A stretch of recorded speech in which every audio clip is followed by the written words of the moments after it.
Programar é difícil. Se fosse fácil, não teríamos tão poucos programadores por aí no mercado. Mas ainda assim, a grande maioria dos devs acabam praticando somente as técnicas que eles usam durante o trabalho. Não seria muito melhor ter uma forma de melhorar suas habilidades em um ambiente mais controlado e de uma forma que não leva muito tempo? Então, eu vou falar sobre isso logo depois da vinheta.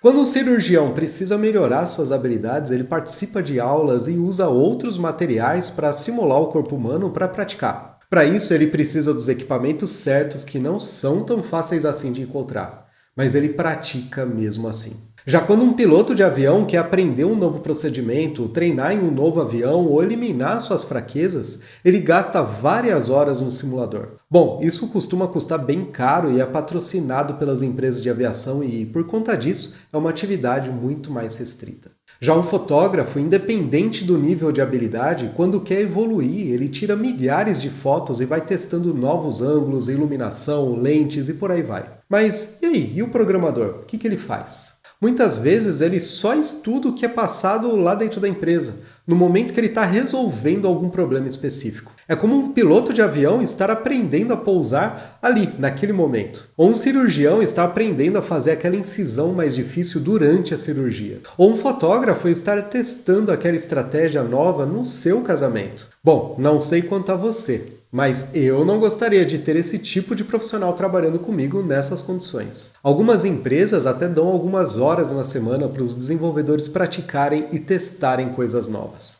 Eu acho isso bastante legal, mas é um favor que a empresa está te fazendo. Apesar dela ser beneficiada com isso, a obrigação da evolução e entrega dos melhores resultados é totalmente sua. E o mais legal é que, para a gente, os custos para melhorar são mínimos. É ter um computador em casa e disciplina para passar um tempo se desenvolvendo. Mas bom, não é só isso. Importa muito a forma como você pratica a programação. De que adianta você gastar várias horas tentando alinhar uma div, por exemplo, e no final não aprender nada com isso? Ou criando um super projeto mega complexo para desistir de continuar ele depois de, 2 semanas. Por quê? Porque, bom, ele ficou mega complexo e chato pra caramba de trabalhar. Será que existe alguma solução para facilitar isso? Pois é, no mês de setembro do Clube do Livro Dev, nós fizemos uma análise do livro Clean Coder. E ele comenta sobre uma prática excelente que é o kata. O kata é uma forma de treino individual que é muito utilizado no karatê. Ele é um conjunto de movimentos que são repetidos várias vezes até ser assimilado pelo nosso cérebro e ficar muito natural. Quem domina esses movimentos acaba evoluindo muito mais rápido. Ok, mas como a gente pode aplicar isso na programação? É simples, deixa eu te explicar. Imagina você ter um projeto muito pequeno, com poucos requisitos, mas que seja aberto o suficiente para ser resolvido de várias formas diferentes. Um projeto que você pode fazer do jeito mais simples possível até o jeito mais complicado. E eu vou te dar um exemplo aqui. Imagina que você foi contratado por um banco e precisa implementar 3 funcionalidades: crédito, débito e extrato. Você tem um saldo inicial e, ao receber o crédito, o valor é somado no seu saldo. No débito, o valor é retirado do seu saldo e o extrato mostra todas as movimentações realizadas até agora. Bem simples, né? Pois é, já pensou em quantas maneiras você pode fazer isso? Esse é um projeto que você pode criar em 10 minutos ou até 2 horas. Tudo depende do que você está praticando. Você pode aprender a programar com ele, estudar técnicas de TDD, aprender uma linguagem nova, entender como funciona um banco de dados e muitas outras coisas que dá para testar. É um projeto bem pequeno e muito bem delimitado e definido, que você pode utilizar até para criar o front-end dele. E o que é melhor, é um projeto pequeno o suficiente para você praticar em, 10 minutos, só para aquecer ou até mesmo por várias horas. Tudo depende da sua imaginação e do que você está focando no momento. Mas existem alguns princípios importantes que você precisa ficar ligado quando você vai fazer um kata. O primeiro princípio é que você precisa usar o kata com intenção, buscando melhorar apenas uma habilidade específica. Isso vai te deixar mais consciente do que você está fazendo e elimina um monte de complicações na sua cabeça. Já o segundo princípio é que o problema em si não é tão importante assim. Então você pode repetir ele várias vezes ao longo do tempo, inclusive ele acaba virando um benchmark importante para medir a sua evolução. É bem bacana você descobrir que um problema que você levava 30 minutos há um mês atrás, agora você resolve em no máximo 10 minutos. Isso é perfeito. Um outro princípio é a repetição. O kata nada mais é do que um problema simples, que você pode resolver de várias maneiras diferentes. Então, buscar resolver esse desafio várias vezes, sempre buscando uma maneira melhor de resolver, é muito importante. Não é o tipo de prática que você faz uma vez e deixa pra lá. É algo que você deve usar constantemente para ir aprimorando cada vez mais. Bom, eu vou colocar agora em prática para mostrar para você como eu aplico o kata no meu dia a dia e assim você pode se inspirar para fazer isso também. Então, vem comigo. E agora eu vou te mostrar como você pode implementar um kata do zero, com aquele exemplo do banco que a gente acabou de falar. Então aqui o meu objetivo é treinar TDD. Então, implementar algo bem simples, utilizando todo o passo a passo, né, de red, yellow and green. E aí a gente tem essas 3 etapas de desenvolvimento aqui. Então, eu vou te explicando cada uma delas e aí as coisas vão ficando mais simples, tá? Então, a primeira coisa que eu quero fazer é criar um pequeno teste que ele não vai passar, ou seja, ele está no modo red. E aí, esse primeiro teste, ele vai basicamente ser o uso bem simples aqui do nosso banco, tá? Então, nós temos aqui crédito, uma função de crédito, uma função de débito e uma função de extrato que a gente precisa implementar.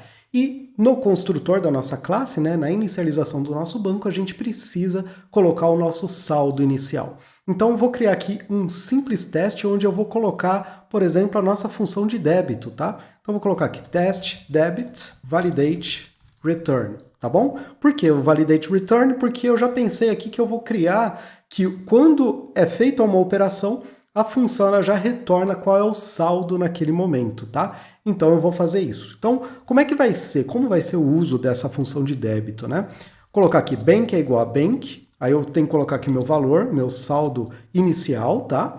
E aí, beleza, não tem problema nenhum. Agora eu vou fazer o seguinte, eu vou colocar self.assert equal, vou colocar aqui, por exemplo, R$900, porque eu vou fazer um débito de R$100, tá bom? E aí eu vou colocar aqui bank.debit, e aí é importante que a gente coloque uma data inicial, vou colocar 01/1 de 2022, tá? E aí eu vou colocar aqui o débito de R$100.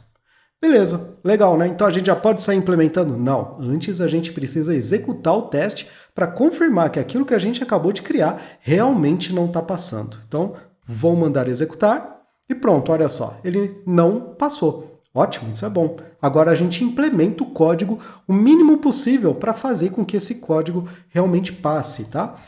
Vamos lá, vou colocar aqui bank, def, init, que é o nosso construtor da nossa classe, né? Vou colocar aqui balance, que é o nosso saldo, self.balance é igual a balance, tá bom? Fiz a implementação aqui do nosso construtor, ou seja, eu estou guardando dentro da nossa classe o valor do nosso saldo inicial. Agora eu vou implementar a função de débito efetivamente. Vou chamar o def, debit, tá? Aí eu vou colocar 2 campos aqui, que é o que eu pedi, né? O primeiro é a data e o segundo é o valor que eu estou fazendo o débito. Então eu vou colocar aqui date e o value. E aí eu vou fazer o seguinte, self.balance, vou subtrair o valor, e aí eu vou chegar e vou retornar aqui self.balance. Mas aí você me pergunta, né? Ué, mas e a data? Não, a gente vai fazer o mínimo possível para que o teste passe. Vamos verificar se vai passar agora. Ok, ele está passando e está tudo ok. Então agora o que a gente precisa fazer? Verificar o extrato, né? Verificar se realmente ele vai guardar essas informações de débito para a gente fazer essa validação corretamente, tá? Então eu vou criar um outro teste aqui. O meu teste aqui eu vou fazer da seguinte maneira, eu vou vou fazer um débito e depois eu vou puxar o extrato para verificar se aquele débito realmente apareceu na minha conta. Então vamos lá. Def test report, que vai ser o nome da nossa função de extrato, tá? With debit validate report, tá bom?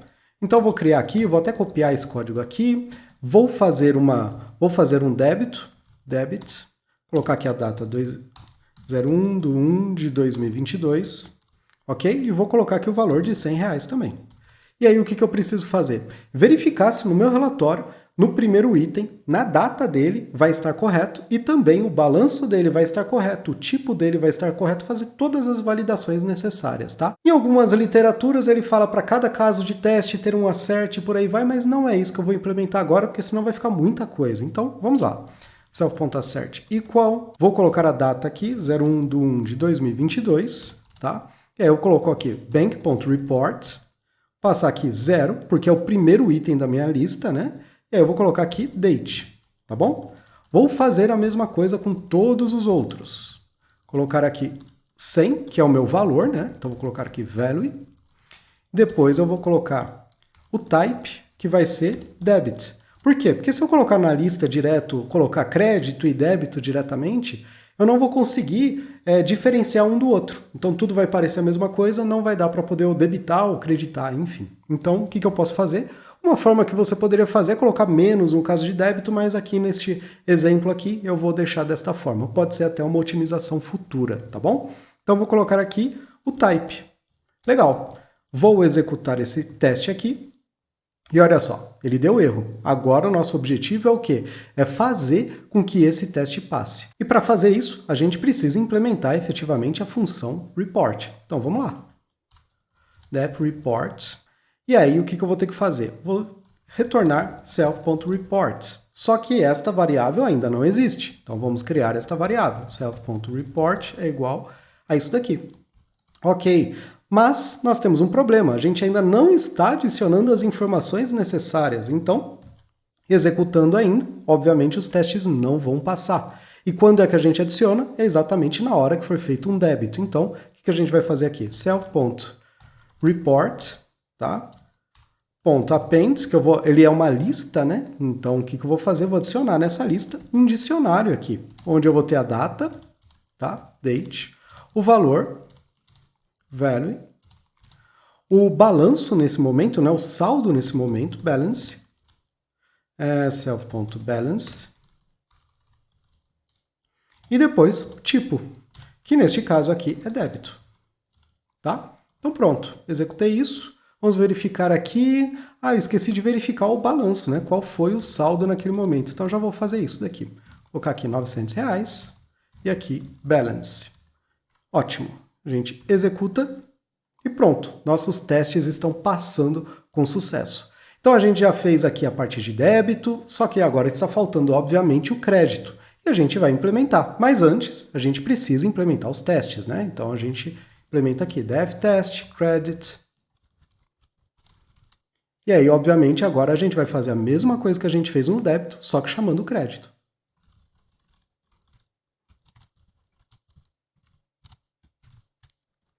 Vou executar. E veja só, a nossa função não está funcionando ainda, porque ela não foi implementada. Então, vamos implementar com o mínimo possível para que os nossos testes passem. Isso é muito importante, tá? Dev credit. É nestas horas que a gente acaba se perdendo e acaba criando mais código, até mesmo mais testes do que deveria. Então é importante você criar esse balanço muito rapidamente para você implementar só o que é realmente necessário para que o seu teste passe e só os testes realmente necessários para que ele exercite o próximo passo do seu código, tá? Porque muitas vezes a gente acaba criando ou código demais ou testes demais e aí não valida direito. Então é importante, principalmente para quem está começando, testar essas práticas e verificar o que realmente funciona para você e o que não funciona, tá? Então, vou colocar aqui a data e o valor. Vou fazer a implementação, self.balance mais igual value. E aí eu vou, obviamente, eu não vou colocar esta linha aqui que tem aqui no débito, porque ela não é necessária. Eu vou retornar o meu balanço, o meu saldo, né, agora diretamente. Vou executar e pronto, olha só, meus testes passaram, meu date ainda não está funcionando. Não está sendo usado, na verdade. Agora o próximo passo é a gente criar um teste para validar se realmente aquele crédito que a gente fez ele está no extrato do jeito correto, assim como a gente fez aqui no débito aqui. Tá bom? Então vamos lá. Dev test.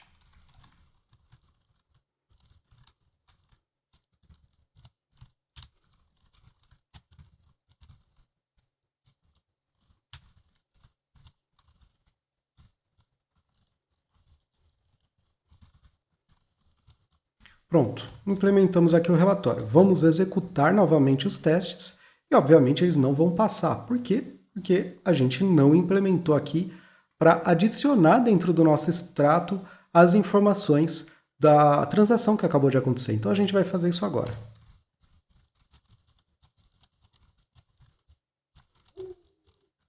E agora a gente pode executar os testes efetivamente para ver se deu tudo certo.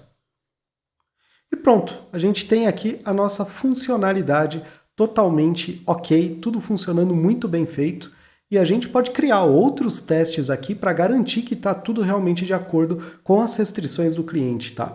Mas é importante aqui que todo o fluxo, todo o caminho acabou de ser validado. Você acabou de criar um kata muito rápido e muito simples que você pode utilizar para praticar várias coisas. Inclusive, por exemplo, você pode mandar salvar essas informações num banco de dados e ao invés de estar simplesmente na memória no contexto da classe, você pode simular vários usuários fazendo crédito e débito dentro do banco de dados, criar threads diferentes e fazer testes para isso. Você pode implementar novos design patterns, enfim, tem uma infinidade de coisas que você pode praticar e utilizar através desse kata aqui, porque é um problema muito simples e muito fácil de você resolver. E aí você pode complicar do jeito que você quiser e praticar o que você quiser. Inclusive com outras linguagens, de outras formas, enfim.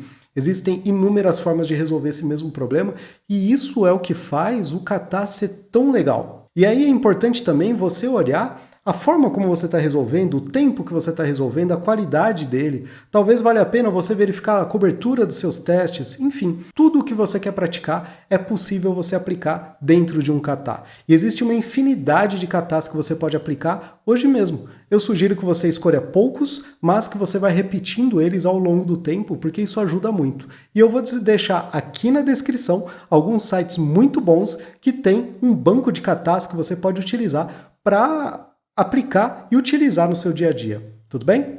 E aí, gostou? Coloca aqui nos comentários o que você tem feito para melhorar suas técnicas de programação.